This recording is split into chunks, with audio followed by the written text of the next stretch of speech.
Peace be upon Noah among the knowledgeable beings, the realms, worlds. Now, this is where the second powerful distinction of Prophet Abraham unfolds, and why Allah chose him as the leader for mankind, which we will soon see. Prophet Abraham was a follower or adherent of Prophet Noah from his sect, Shi'ati, as said in Surah 37 verse 83. And indeed, among his follower, adherent, sect, was surely Abraham. Thus, Prophet Abraham knew what Allah taught Prophet Noah and his mistakes, and whatever Allah sent down to Prophet Noah, and Allah knows best. Keep that in mind. Now here's the point that I'm getting at. After Prophet Abraham warned his people with reason and logic, and after his miracle of not burning in the fire, a clear sign that Allah saved him, by which Prophet Abraham forced the situation to occur, and after Prophet Lot believed in him, in summary, Prophet Abraham then said the following, and he said, "Indeed, I am going to my Lord, He shall guide me.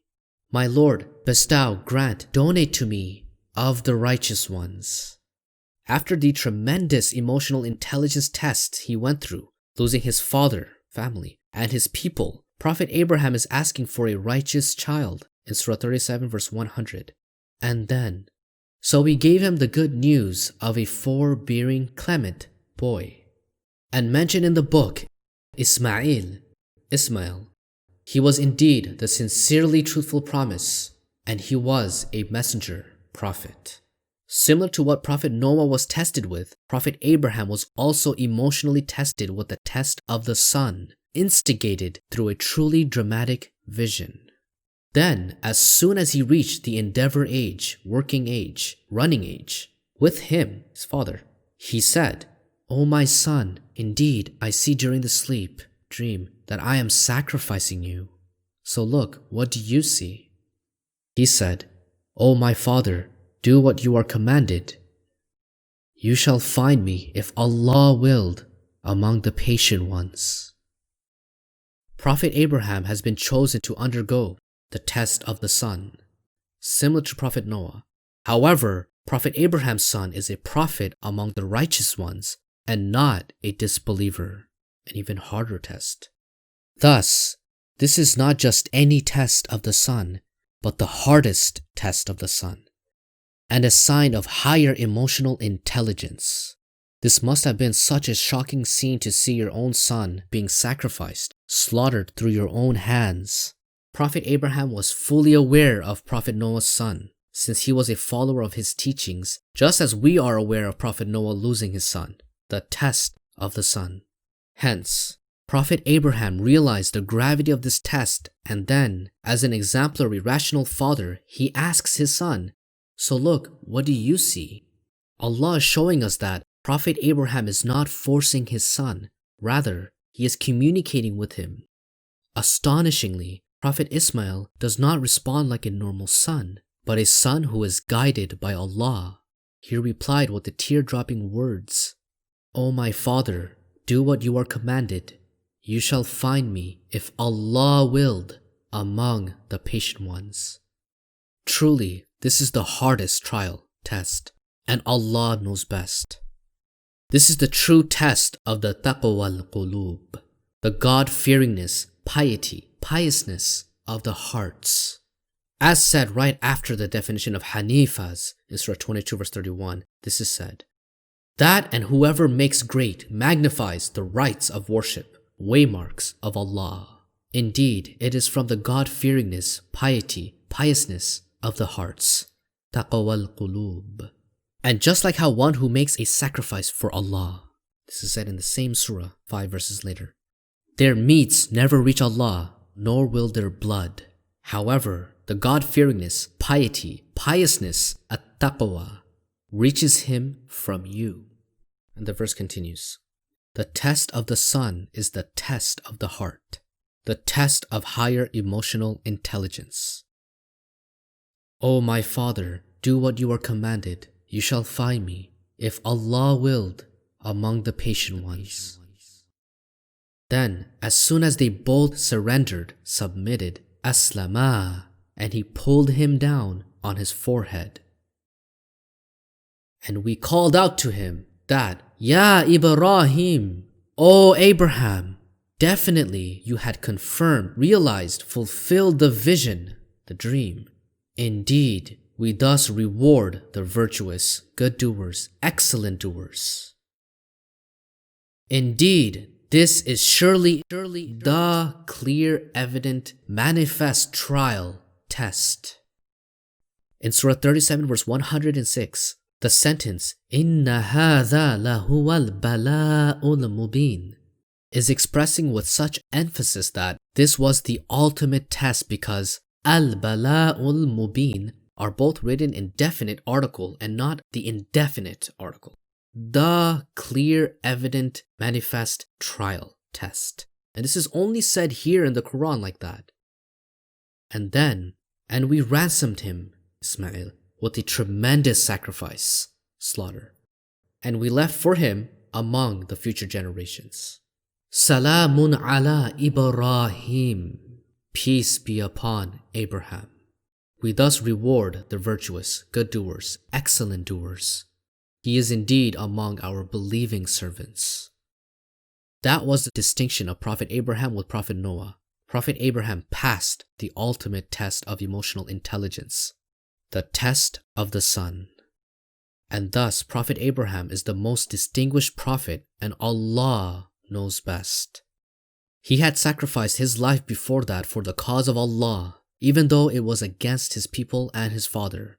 And now he sacrificed for Allah what is most dear to a father, a son, and not just any son, but a righteous son and a prophet and messenger.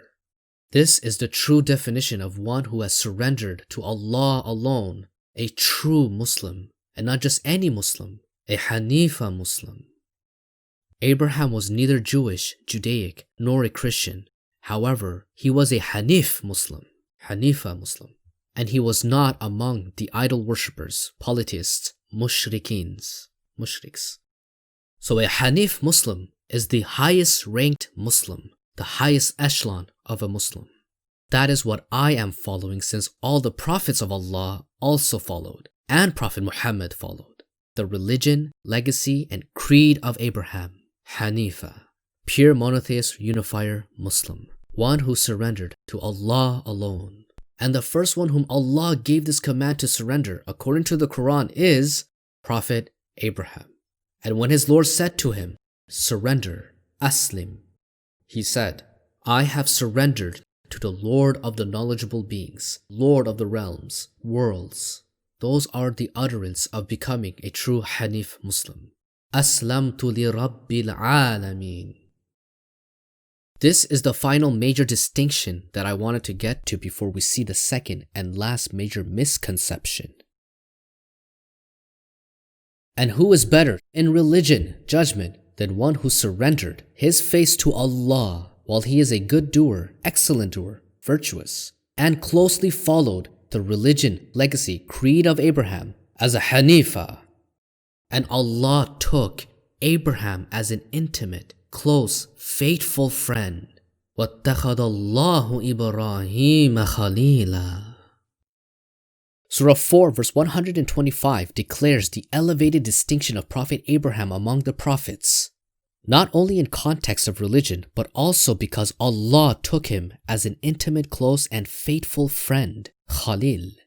He is the only one in the Quran as Khalilullah, the intimate, close, and faithful friend of Allah. And this is not just a Quranic fact, this is also a biblical fact. Both Old and New Testament asserts this. This is confirmed in the Bible in 2 Chronicles 20 verse 7, Old Testament, Isaiah 41 verse 8, Old Testament, and James 2 verse 23, New Testament. Prophet Abraham is on a complete different level, and he is filled with exceptions. Surah 4 verse 125 itself is exceptional, as Allah questions everyone. And who is better in religion, judgment, than one who surrendered his face to Allah while he is a good doer, excellent doer, virtuous, and closely followed the religion, legacy, creed of Abraham as a Hanifa? It's a question. This is a rhetorical question. And the point is, Prophet Abraham is the best, and so are his direct descendants.